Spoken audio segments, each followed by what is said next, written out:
Before we get started, let me remind you one more time what exactly a normal is. It is a mathematical term which is simply a vector that is orthogonal to a plane. In simple terms, it's just really a line that is 90 degrees to a surface. That's always the case, all right? That's why you'll notice your normal always points upwards, at least on a level surface. Because what if we change things around, all right? Let's say that instead of having a level surface, we end up getting something known as an incline, all right? Now, in this first example over here, yes, the normal force is equal to the force of gravity, but once you go into an incline, some weird things start to happen. For one thing, the box will start sliding downwards. Make sure you catch your stuff. All right. And number two, you'll notice that your normal force is not equal to the force of gravity, because remember, the force of gravity is supposed to point downwards, not at a diagonal. All right. So your free body diagram should start looking like this instead. Now, your gravity has two parts to it. There's a portion of gravity that fights with the normal force, but there's also another force of gravity, which is the reason why it's going to fall down the ramp.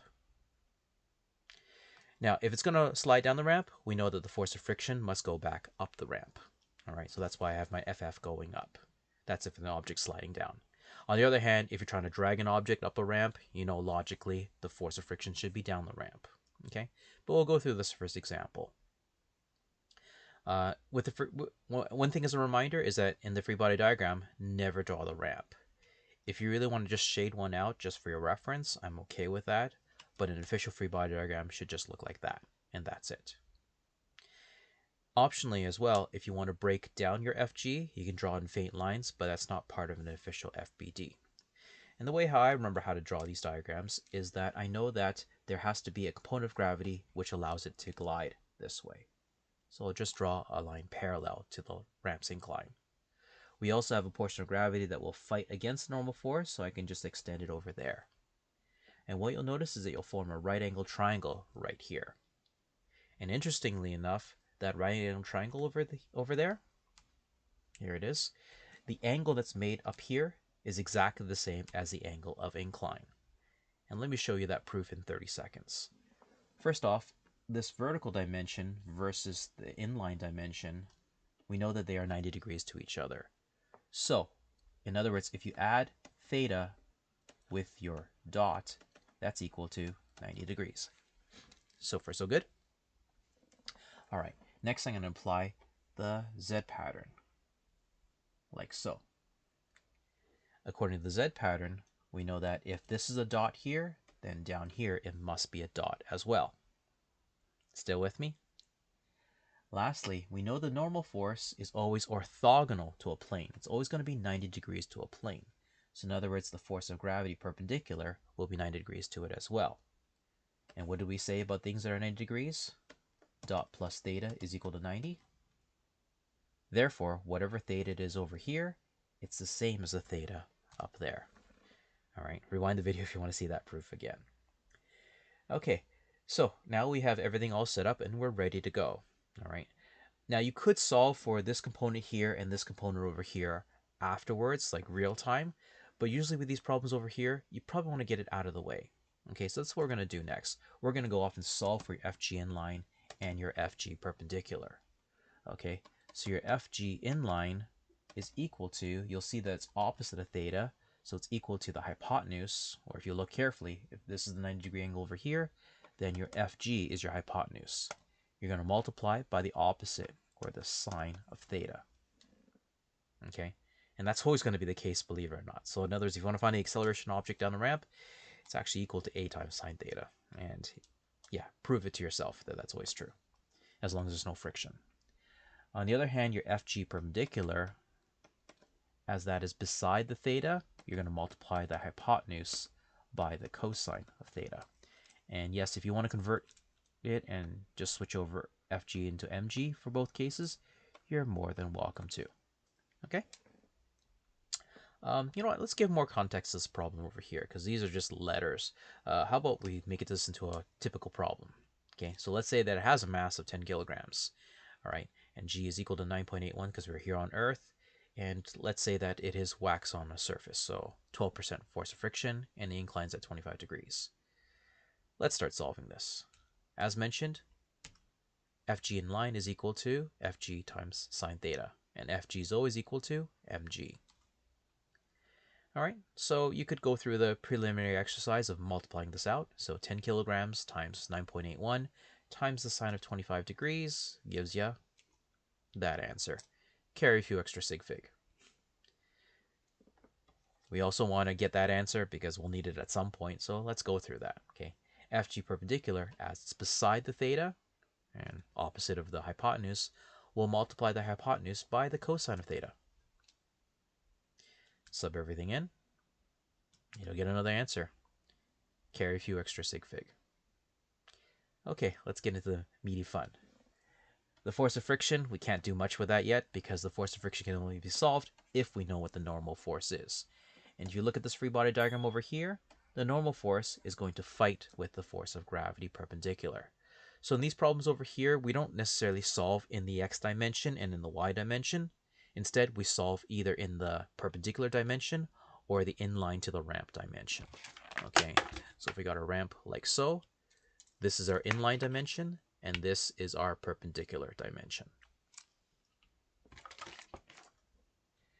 Okay, so our perpendicular dimension, we know that Fn has to equal Fg perpendicular, or Fn minus Fg perpendicular is equal to 0.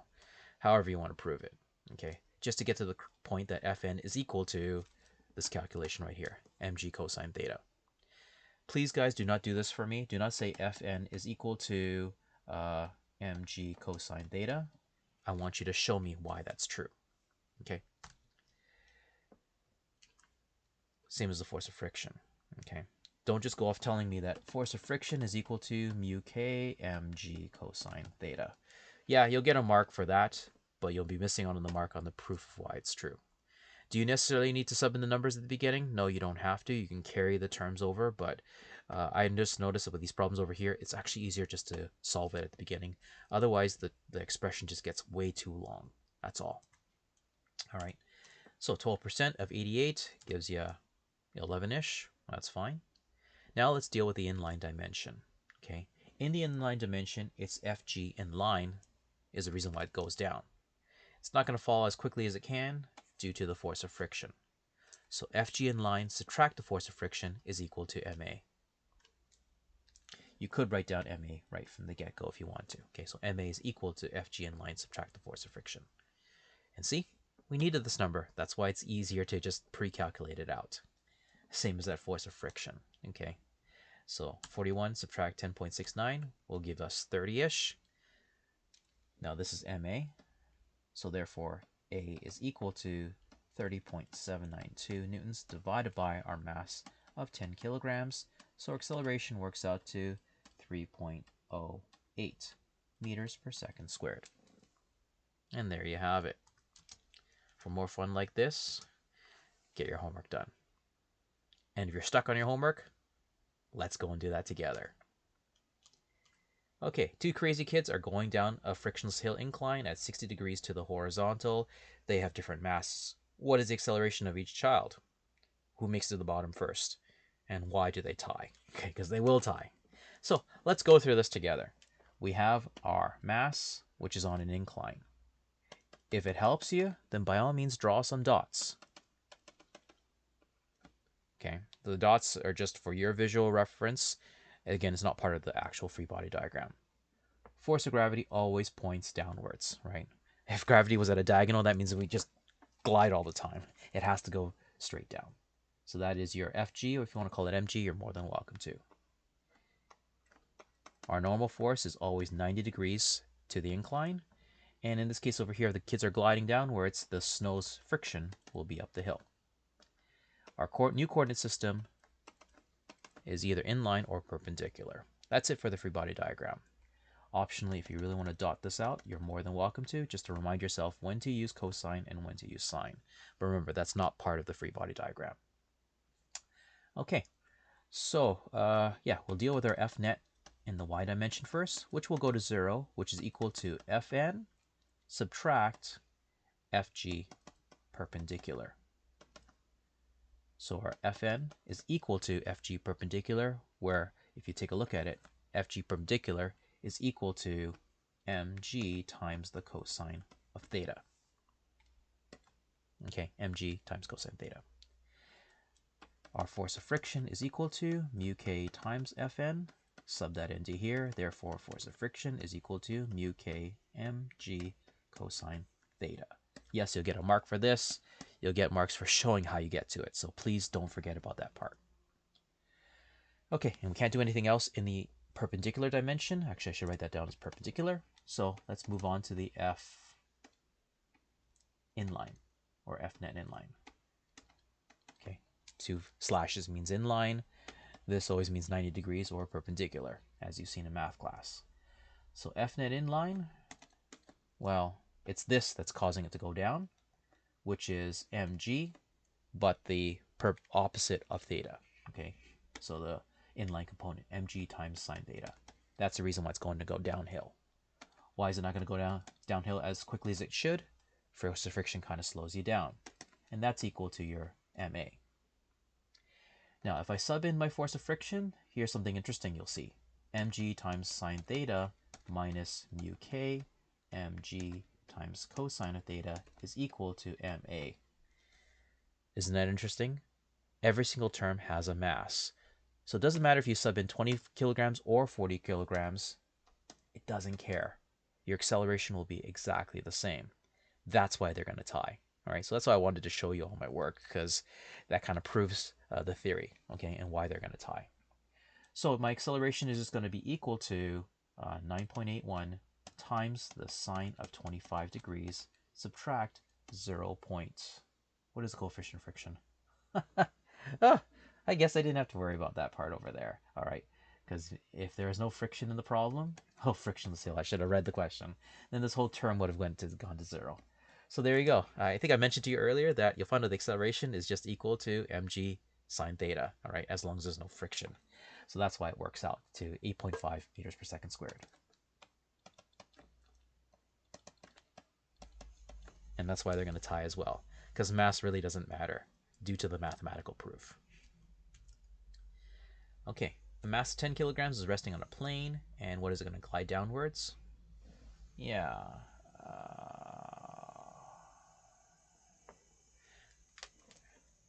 So I guess if you want me to prove it to you all the way, then sure, by all means. Mass, normal force,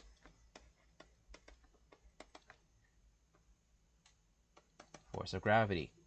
If there's any friction, factor it in. Otherwise, this is it for the free body diagram. Don't include anything else. But if it visually helps you, then by all means, dot that out so you know how all the angles work out. Once again, keeping in mind that this guy over here should be parallel to this guy up here. That's my memory aid of how to draw it properly. And obviously, your perpendicular component should just look like that. Okay, it'll line up with that. Okay, so what do we want to figure out? Your F net in your inline dimension. F net is equal to MA, and MA is just equal to this part over here, which is your mg times sine theta. Once again, just like before, as I proved it to you, mass really doesn't matter to you. So acceleration is just equal to g times sine theta. Guess I made a typo in the previous one. No, I didn't. G sine theta. Yep. Okay, so 9.81 meters per second squared times the sine of 30 degrees, which is equal to 4.905. Because sine of 30 is always equal to half, and there's your half value, meters per second squared. Calculate the magnitude of acceleration if you knew the upwards frictional force. Okay, well, in that case over here, then your F net, let me just change it in a different color, okay? So for part B, really you're doing the same thing, but you got a force of friction going uphill, so don't forget to factor that in. Now this time round, because you don't, actually you do know the mass of the block, but that mass of the block hasn't been factored into the friction yet, so you can't do the entire shortcut. You kind of have to keep the m's there, okay? So A is equal to, let me just erase this part over here, the 10 kilograms times 9.81 newtons per kilogram times the sine of 30 degrees, subtract 9.0 newtons. Divide that by the mass of 10 kilograms. So that will be what, 49.05 subtract 9.0 newtons over 10 kilograms. That which will give us 4.0 meters per second squared. There you go. Practice your mental math. If the incline had a length of 8 meters, now we have to switch over to the world of kinematics. All right. It was resting on a plane and it begins to accelerate. So for part C, start off with your givens. You have a VI of 0 meters per second squared. I take it that this is how long it will take to reach the bottom based upon the force of friction. Okay, so assuming that your A is equal to 4.0 meters per second squared. Otherwise, it'll take less time than the answer there. Okay, which if that was the case, I guess ask for clarification on a test. Are you looking for your VF? Nope. You're only looking for how long will it take. So you have your VI, you have your A, you have your delta D of 8.0 meters, and you're looking for how long will it take. In this case over here, you have to pull out the third kinematic equation. Delta D is equal to VI delta T plus 1/2 A delta T squared. Luckily for us, your VI is equal to 0. If it didn't equal to 0, you have no choice but to pull out the Pythagorean theorem and solve it that way. Or no, sorry, Pythagorean quadratic formula and solve it. And it takes a very long time. In this case over here, your delta T is fairly easy to solve. That's equal to 2 delta D over A, all rooted.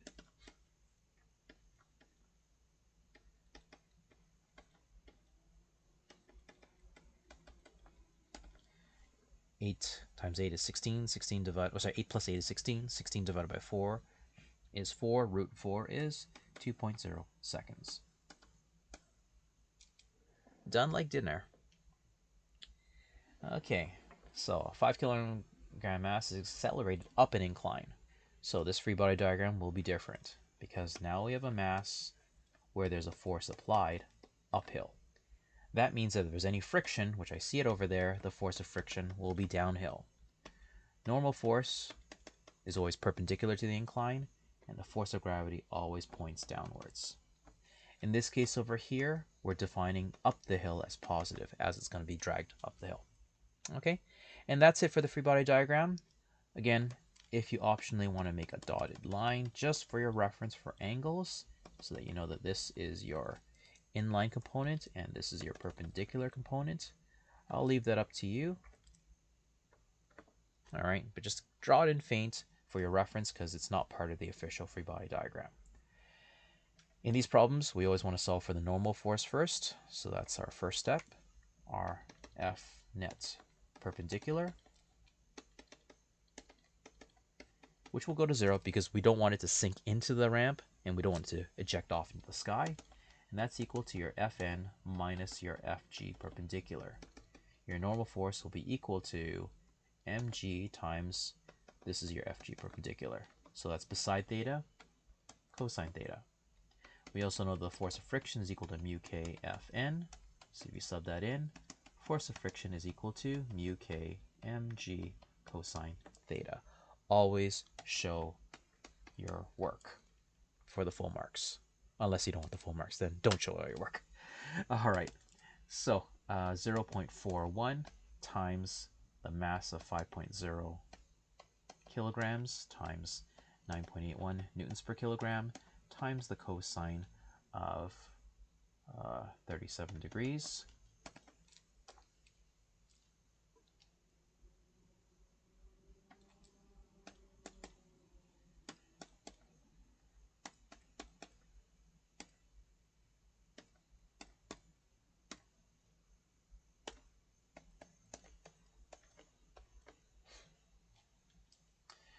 Okay, and now let's deal with the inline dimension. So F net inline, which is equal to MA. MA is equal to FA, because we're pulling it upwards in the positive direction, minus the force of friction, because that's opposite. A lot of people forget about this one as well. Minus mg times opposite of theta, so sine theta. That's your value. Now the frictional force, we just solved for it, that's good. The applied force Fa, let's isolate for that. So Fa is equal to Ma plus the force of friction plus mg times sine theta. That's equal to the mass of 5.00 kilograms times your acceleration of it was given to us 0.60 meters per second squared plus our force of friction of 16.06. Shall we carry one more? One, sure. Newtons plus our mass of 5.00 kilograms times 9.81 newtons per kilogram times the sine of 37 degrees. So 5 times 0.6 plus 16.061 plus 5 times 9.81 times the sine of 37 will equal 48.58. Seeing that our worst case scenario is 2 sig fig, that rounds up to 49 newtons. That's the force you must apply in dragging it upwards. And obviously without friction, the value will be a lot lower, right? Because without friction, hypothetically speaking, that means that we don't need to include this value here or that value over there. So the value will decrease. Hope that logic makes sense. Okay, so this is a interesting problem, which is similar to the previous one. Wait, determine the solution to the following diagram. So you just want to look for your theta here. Let's do this together. All right. First, start off with your M, your normal force, force of gravity, force applied, and mu k is equal to 0, so we're done. There's nothing else to add other than maybe this for your own reference. Okay, so F net perpendicular is equal to 0 newtons. Don't need to worry about that.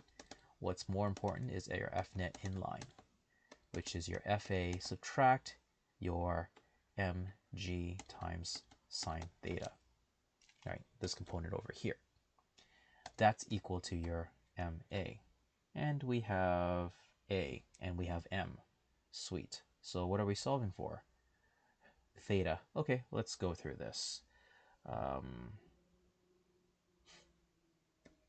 Mg sine theta is equal to FA minus MA.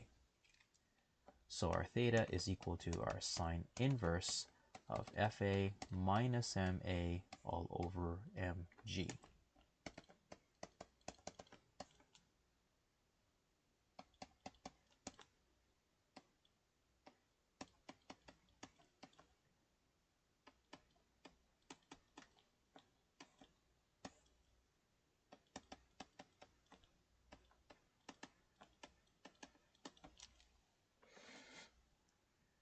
$30 degrees is my guess. Shift sine of 15 minus 1 times 10 is 10, which will give us 5 in the numerator.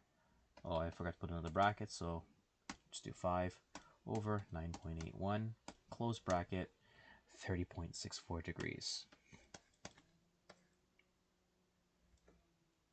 2 sig fig? Yeah, everything's 2 sig fig, so 31 degrees. That was close. Done. Oh, sweet. PowerPointed out. Okay, how about this one over here? This is a very messy problem. All right. I think a lot of people think that this 2 newtons here is a normal force, but that can't be the case because look, it's 10 kilograms. Okay, so it shouldn't be that clean of a number. That's an additional force of somebody pulling it upwards. There's also some wacky dude pushing it at a weird diagonal, making this a fairly complicated problem. So let's go and clean this up. Okay, we have our mass. Yes, we have our normal force, but we also have another force parallel to it of 2.0 newtons. We have a 5 Newton force pulling it downwards, and we also have this weirdness going on.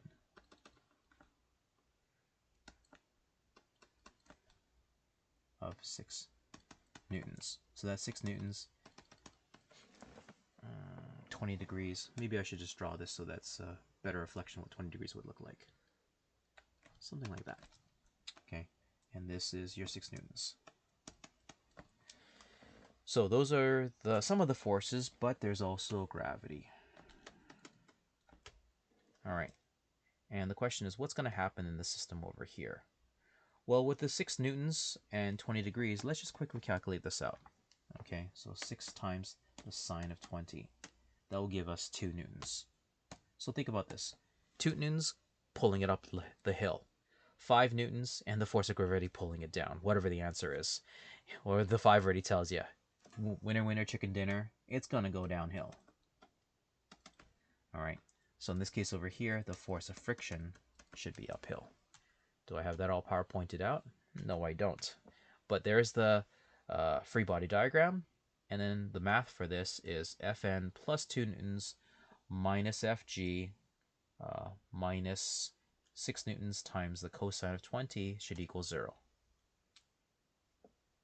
Okay, so F net goes to 0. Isolate for Fn, and you'll get the value for Fn. Force of friction is equal to mu k times Fn, so 20% of 98 is somewhere around 20, just less than that. Good to go. Now we can deal with the inline component. Just remember that there's a few of them here. There's the downhill, there's the gravity, there's the against downhill, and there's another against downhill. So 5 newtons times mg sine theta, subtract force of friction, subtract 6 newtons times the sine of 20 is your MA. F net is also equal to MA if you want to cut to the chase for that. All right, so 8.659 is equal to the mass of, what was it, 10 kilograms times A. So your acceleration will be at 0.87 when you go through all of that. And there you have it. 2 more fun problems, I think. No, more. Okay, let's go through these ones. A car is parked on a hill. We don't know the mass of the cart, do we? That's okay. Now, the car would naturally want to slide down the hill, so the force of friction, or the force of static friction, is holding it so that it remains static, as the name implies. Fg, dotted out if it helps. And in this case over here, downhill is our positive direction of travel. Okay, we'll start off with our F net perpendicular, which will go to 0, and that's due to the normal force minus mg cosine theta. Therefore, our normal force is equal to mg cos theta. Force of friction is equal to mu k, or mu s, Fn. Therefore, the force of friction is equal to mu s mg cosine theta. 1 mark for that. A few more marks for showing all your work, unless you don't want those marks. All right, I could sub the values in right now, but I have a feeling that we're better off not doing it because we don't know the mass of the Mercedes. So we'll deal with the inline dimension and hope that things will cancel out. So F net inline. Well, we know that our F net inline goes to 0. Why? Because we want the car parked. And if it's parked, your net forces have to equal to 0. So that's equal to your downward component, which is your mg sine theta, minus your force of friction. So 0 is equal to mg sine theta minus mu s mg cosine theta. Hey, look at a few things we notice. We could divide every turn by mass, so the mass of the Mercedes doesn't matter. Even more interesting, the planet that we do this experiment on doesn't matter. It doesn't matter if we're here on Earth, Mars, or on the moon, because the g doesn't matter. Instead, when we rearrange this, we end up getting mu s times cosine of theta is equal to sine of theta, or mu s is equal to sine of theta over cosine of theta. And if you're stuck here, I kind of understand why. It's probably because you haven't gone through grade 11 algebra yet. But let me just show you the quick hack for this. We know that sine of theta is equal to opposite over hypotenuse. We also know that cosine, by definition, is your adjacent over your hypotenuse. So if you did some weird thing, like divide sine of theta over the cosine of theta, that's equal to these two fractions dividing by each other. And when you divide a fraction by another fraction, it's the same as multiplying the first fraction by the reciprocal of the second fraction. So we got a hypotenuse over adjacent. Here's the neat trick now. The hypotenuses disappear, and we get opposite over adjacent, which is the definition of what? That's right, tangent. And that's the proof of why sine of theta over the cosine of theta has the same exact meaning as tan of theta. And that's the secret sauce to this problem over here. Mu s is equal to the tan of 15 degrees. So we pull out our handy dandy calculator. Tan of 15 gives us our answer.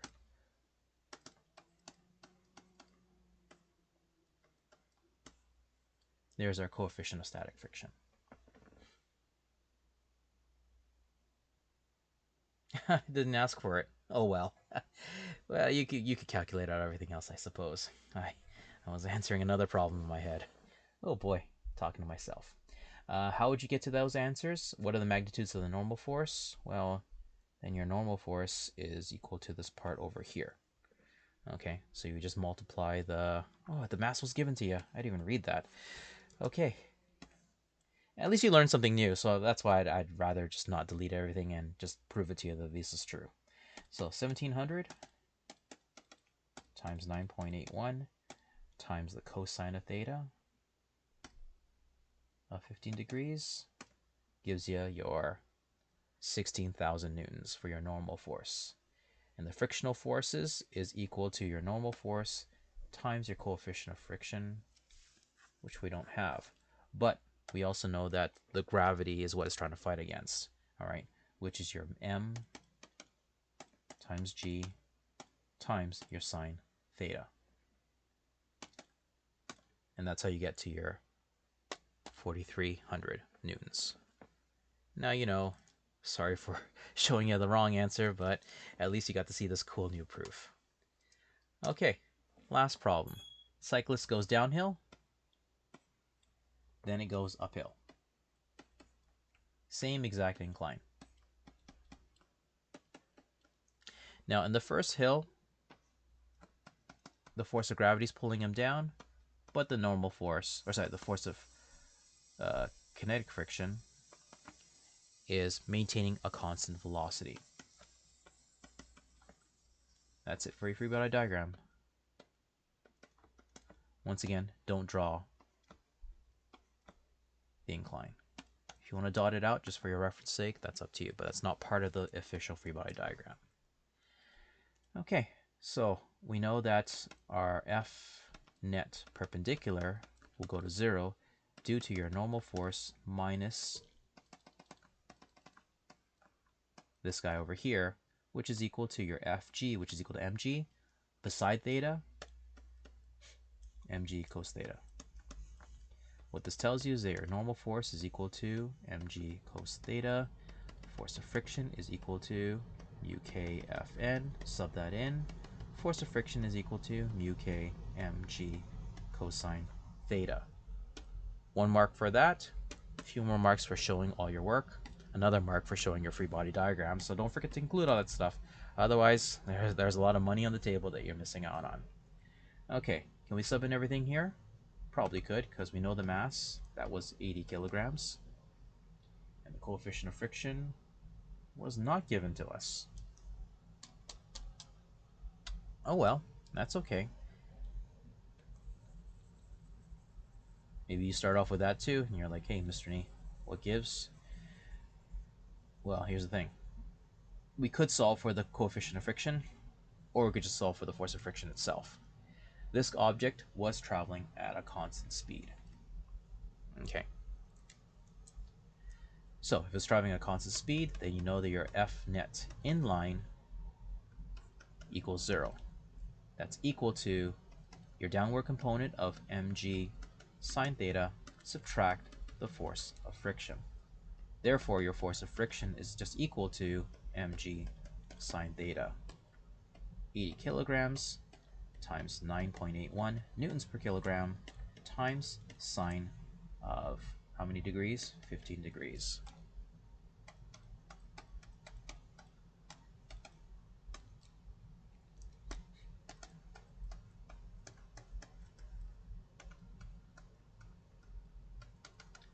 So that was the air friction that which caused it to just travel at a constant rate.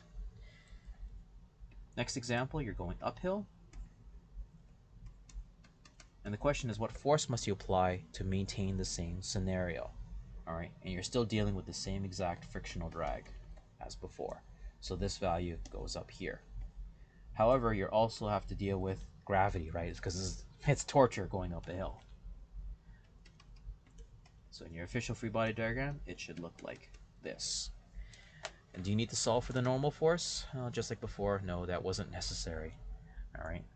So your F net inline, as you're still traveling uphill at a constant rate, this time around it's equal to the force applied minus the force of friction minus this inline component of gravity, which is mg opposite of theta, mg sine theta.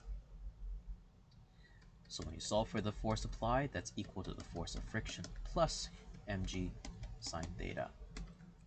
Force of friction is equal to 203.12 newtons plus the mass of 80 kilograms times 9.81 newtons per kilogram times the sine of 15 degrees, which is still 203, which is why your final answer is 406.24 newtons, 3 sig fig, so 406 is the force applied.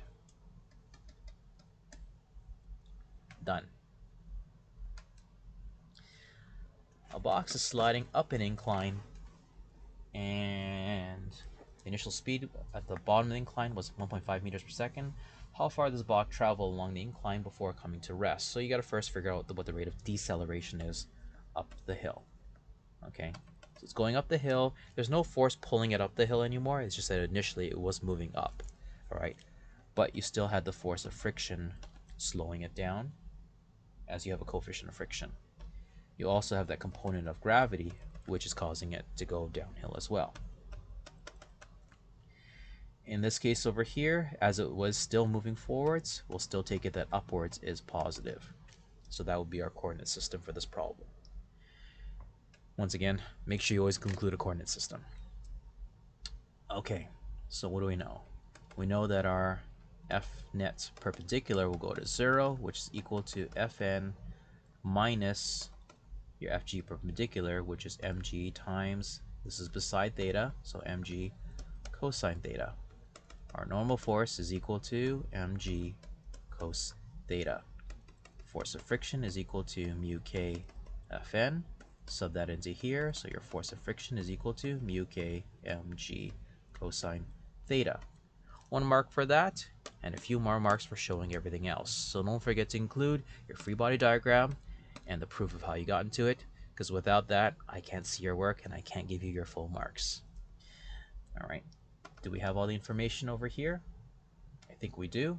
Coefficient of friction of 0.180 multiplied by the box of an unknown mass. Oh well, if it's an unknown mass, then we got to stick it to this, and that's it. That'll just be an equation. F net inline is equal to ma. And that's equal to, well, nothing's helping it upwards, only stuff making it make matters worse, which is the force of friction as well as mg sine theta. Force of friction, as we've seen earlier, is equal to mu k mg cosine theta minus mg sine theta, which is equal to your ma. Oh, look, there's m in every single term, so the mass doesn't really matter. And therefore, our answer is equal to negative 0.180 times gravity makes a difference. The incline makes a difference.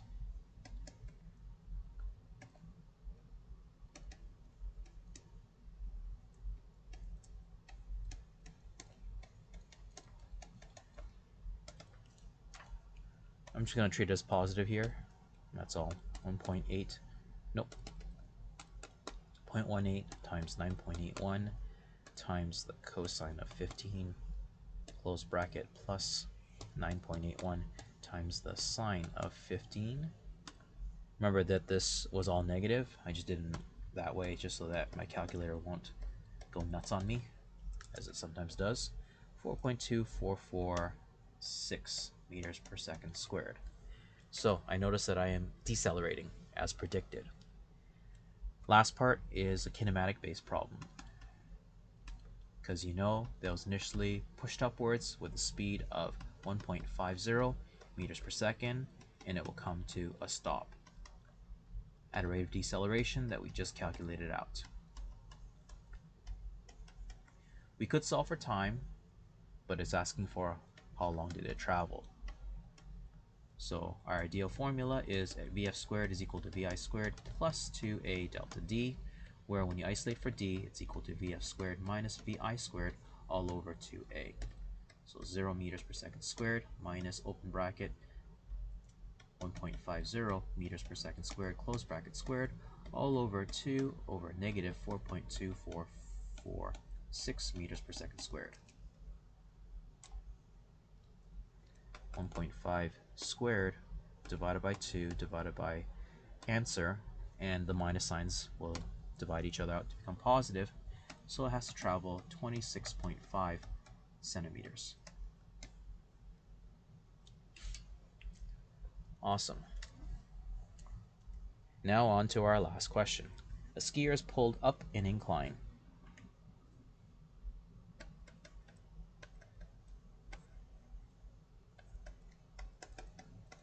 Force applied by the tow bar. I'm not going to do T because that's usually for tension, make it confusing. Just FA for force applied, because that's what we're trying to solve for. Finish off the rest of the free body diagram. You got your normal force, force of gravity, which always points downwards. And oh, there is friction, so you know the friction will be down the hill in this case over here. Always include a coordinate system so the reader knows what you're defining as positive. And optionally dot this out if that helps you find out the angle. We start off with our perpendicular dimension, which again, it's not going to fly off into the sky, it's not going to sink into the hill, so that's why it has to net to a value of 0, and that's equal to Fn minus this component over here, which is Fg, or mg, times beside theta, cosine theta.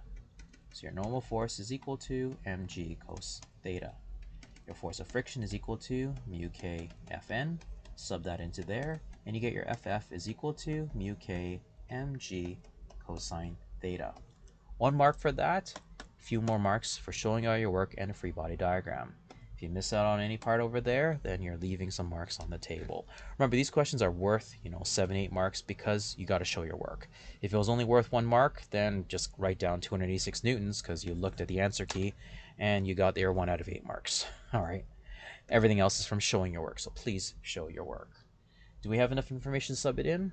Yeah, we can sub it in now, or we can sub it in after. Preference is up to you. I'm just going to leave it alone for now. Fnet inline is equal to ma. Now, what is happening here? Constant velocity. So your Fnet inline is going to go to 0. And that's equal to your force applied minus 2 forces. The force of friction minus the force of gravity. So your force applied is going to be equal to your force of friction, which is mu k mg cosine theta, plus mg sine theta. So in this case over here, the mass does matter, and it should make sense. The heavier the skier is, the harder you got to pull it up. All right, so the mass can't just divide itself out. So 0.20, so I guess it's slippery but not super slippery, times the mass of 55 kilograms. It matters that you're doing it here on Earth because it didn't divide itself out, and the angle of incline matters as well. Plus 55 kilograms times 9.81 newtons per kilogram, or meters per second squared, times the sine of 25 degrees.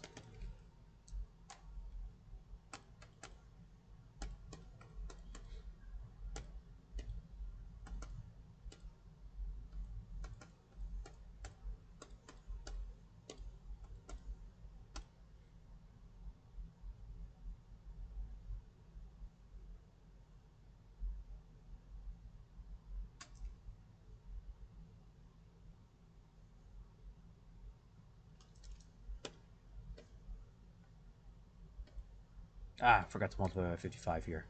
Times 55. And that's why it didn't work out. Okay. 286.7. Sure. 286.7 newtons, which would have become 287 newtons. And if you're wondering, does it matter to me if you're off by that one significant figure? The reality is that all measurements are uncertain. And if you look at the difference between 286 and 287 in percentage error, that's less than 1%. That's around 0.3% error. Not so concerned about it. On top of that, if this was a 2 sig fig problem, you'd be rounding to 2 sig fig anyways, and that wouldn't even be noticeable. Okay, I'll leave it at that for today. Best of luck in all the rest of your learning.